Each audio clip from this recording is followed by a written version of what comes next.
College ছাত্রীকে গণধর্ষণ, শুধু গণধর্ষণ নয়, গণধর্ষণের ভিডিও করে সেই ভিডিও দেখিয়ে ভয় দেখিয়ে আবারও গণধর্ষণ। এমন পালাক্রমে গণধর্ষণের ঘটনা ঘটেছে লালমনিরহাটের হাতীবান্ধা উপজেলার নওদাবাস ইউনিয়নের নওদাবাস শালবনে। গত বৃহস্পতিবার এমন ঘটনা ঘটে। ওই ঘটনায় ওই কলেজ ছাত্রীর বাবা বাদী হয়ে স্থানীয় থানায় একটি অভিযোগ দায়ের করেছেন। সেই অভিযোগে, সেই গণধর্ষণের সঙ্গে জড়িত থাকার অভিযোগে 6 জনকেই গ্রেপ্তার করেছে হাতীবান্ধা থানা পুলিশ।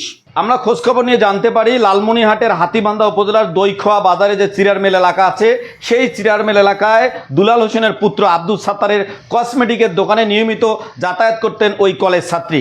এ সময় তার সঙ্গে একটি ভালো সম্পর্ক গড়ে ওঠে, যে সম্পর্কটি এক পর্যায়ে দৈহিক মেলামেশায় যায়। সেই দৈহিক মেলামেশার ভিডিও ধারণ করে আব্দুল সাত্তার।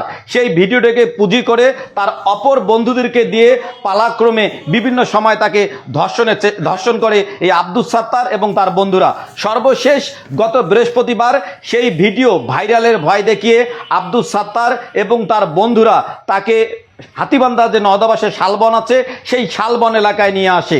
সেই শালবন এলাকায় নিয়ে এসে পালাক্রমে তাকে ধর্ষণ করে আবারও সেই ধর্ষণের ভিডিও করে। এ ঘটনায় ওই মেয়ের বাবা বাদী হয়ে গত বৃহস্পতিবার হাতীবান্ধা থানায় একটি অভিযোগ দায়ের করেন।